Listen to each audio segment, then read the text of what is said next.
bonsoir à tous ou bonjour selon la prise de contact avec Royalty TV.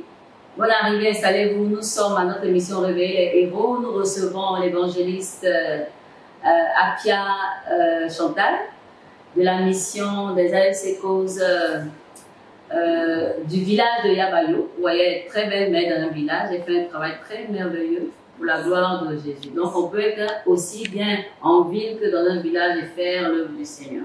Nous la recevons en tant qu'évangéliste et nous allons entendre les bons témoignages de son travail merveilleux fait dans le village de Yabayo. Bonne arrivée, Madame Apia. Très heureuse de me retrouver sur cette chaîne merveilleuse qui réveille les héros. Alors voilà, Apia, comment vous êtes arrivée dans l'œuvre? Il faut dire que nous sommes arrivés dans l'œuvre. Nous avons été envoyés par notre maman, la révérende Royalty, sur le champ de mission de Yabayo. Et il faut dire que nous sommes partis en tant qu'appelés. Moi, principalement, j'étais chante. Et il faut dire que beaucoup d'hommes ont douté vraiment de notre appel. Voilà. C'est comme ça que nous sommes partis dans l'obéissance. Nous sommes arrivés à Yabayo. Donc vous êtes allé à Yabayo sans être vraiment consacré en fait. Non, c'est comme nous avons fait nos preuves que nous avons été consacrés. Donc monsieur et madame, vous êtes évangélistes. Oui. Est-ce qu'il n'y a pas de clash à ce niveau? C'est le même ministère pratiquement. Non, il n'y a pas de clash à ce niveau. Il faut dire qu'avec les conseils, avec l'enseignement que nous avons reçu de la servante de Dieu, de notre mère spirituelle, il n'y a pas de problème à ce niveau.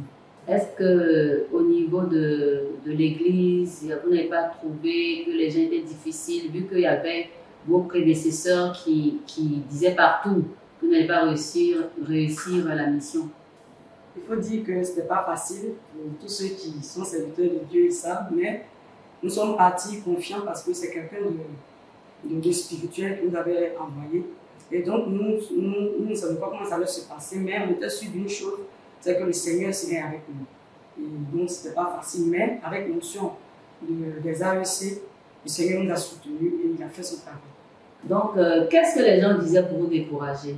Il faut dire que les gens disaient d'abord que notre maman qui nous a envoyé, la révérende Royalty, la fondatrice des AEC Causes, n'était pas lucide. Alors, elle n'était pas lucide et qu'en nous envoyant, vraiment, elle faisait des erreurs, elle se trompait. Et que nous, on partait à l'abattoir aussi, puisque Dieu ne nous avait pas appelés. Donc, pourquoi elle n'était pas lucide selon eux? Parce qu'elle venait de perdre son époux, qui était le fondateur, l'apôtre Barlé Mensakwao. Et donc, c'était un moment un peu difficile qu'elle nous a envoyé à Yabayo. Alors, donc, quand vous êtes allé sur le terrain, vous vous êtes rendu compte que vous étiez réellement appelé? Oui, lorsque nous sommes arrivés sur le terrain, effectivement, avec la grâce de Dieu, avec ce que le Saint-Esprit faisait avec nous, voilà, on a compris que réellement Dieu nous avait appelés et qu'elle ne s'était pas trompée. Alors, quel a été le point clé de tout ce qui a été dit et qui vous a motivé à rester ferme dans cet appel, malgré les oppositions, on va dire ça comme ça? En fait, il faut dire que mon époux et moi, l'évangéliste Apia et moi-même, étions vraiment stériles, si je peux le dire ainsi, parce que nous sommes mariés depuis 2006. Et ça faisait 12 ans que nous n'avions pas eu d'enfants. Donc tout le monde nous connaissait. Et les gens même se moquaient, on dit, mais ceux-là n'ont jamais eu d'enfants, ils ont des problèmes, qui les a appelés, est-ce qu'ils sont chrétiens? Et donc quand nous sommes arrivés à Yabayo, c'est là que Dieu a opéré ce grand miracle. Il a opéré ce grand miracle et nous avons effectivement, en tout cas totalement, nous sommes abandonnés entre les mains de l'Éternel. Nous nous sommes abandonnés à cette mission réellement. Parce que ça nous a donné un regain, un sursaut de foi que nous n'avions pas certainement au départ. Parce que nous avons eu des chemins à Yabayo, dans l'obéissance. Donc nous, plus que jamais, nous savions que Dieu était avec nous et Dieu nous a envoyés par l'intermédiaire de sa servante Royalty. Alors, donc c'est au cours de votre première année d'affectation que les enfants sont arrivés, n'est-ce pas? Effectivement. Comment ça s'est déroulé concrètement? Bon, nous sommes... C'est 2 mois, 3 mois, 4 mois après l'affectation, concrètement, comment ça s'est passé? C'est juste quelques mois après. Juste quelques mois après. En tout cas, 5 ou 6 mois après. Vous avez vu ça comme une récompense du Seigneur? Oui. pendant que les gens étaient en train de vous décourager. Effectivement, nous avons vu cela comme une récompense du Seigneur, comme une attestation du Seigneur, comme une approbation du Seigneur. Alors, sur ce volet, qu'est-ce qu'on peut dire aux femmes qui recherchent des enfants depuis des années?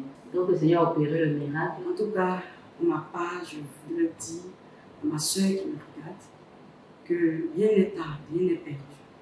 Quel que soit le nombre d'années que tu as fait dans le Seigneur, il faut, parce qu'on dit tous qu'on est dans le Seigneur, mais concrètement, qui est au service, qui travaille pour Dieu. Donc, le plus important n'est pas d'avoir les enfants, il faut travailler.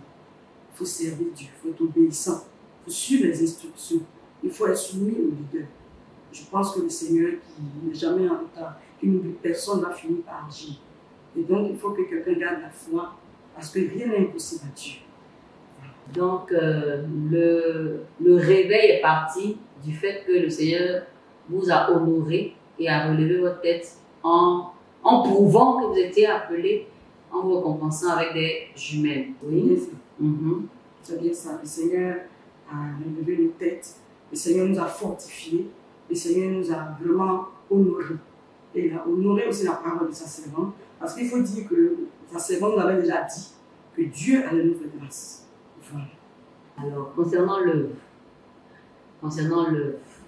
est-ce que il faut dire quelque chose aux femmes qui hésitent encore à accepter l'œuvre de Dieu, parce qu'il y a beaucoup de bavardage sur est-ce que femme doit faire l'œuvre, est-ce qu'elle ne doit pas faire l'œuvre, etc., etc. Voilà. Qu'est-ce que tu peux dire, qu'est-ce que vous pouvez dire par rapport à ça? Effectivement, il y a beaucoup de bavardage. Je me dis, est-ce que la femme doit servir ou pas? Moi, je sais une seule chose. Le Seigneur appelle tout le monde, voilà, femme comme garçon. Nous sommes des serviteurs de Dieu. Et donc, nous ne devons pas hésiter, nous ne devons pas rejeter l'appel du Seigneur, parce que Dieu a un travail spécifique à faire avec chacun.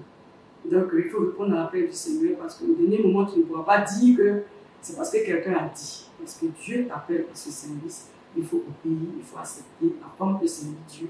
La preuve est là, Dieu nous a honorés, Dieu ne m'a pas chassé, il ne m'a pas rejeté. Au contraire, il a permis que, au milieu d'une impossibilité, j'ai des jumelles. Donc, c'est vrai, Dieu appelle tout le monde, la femme peut servir. Donc, les femmes ne doivent pas hésiter. Amen. En tout cas, merci beaucoup. Un dernier message, un dernier mot pour ceux qui ont écouté cet entretien de Réveiller les héros. Je dis d'abord merci à Maman Rayati et à la Rayati TV. Je dis merci à ma famille à Rose. Et je suis dans la joie aujourd'hui de faire cette émission parce que cette émission réveille les héros. Et moi, j'étais déjà réveillée par cette émission. Et donc, j'aimerais que ça continue. Et je dis longue vie à cette émission. Amen. Merci beaucoup.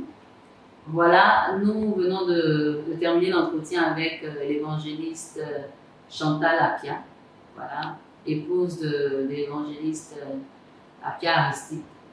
Ils sont tous deux sur le champ de mission du village de Yabayo. Voilà, et ils ont fait un travail très très remarquable. Nous invitons tous ceux-là qui, d'une façon ou d'une autre, ont été appelés, qui n'ont pas encore répondu, qui n'hésitent pas.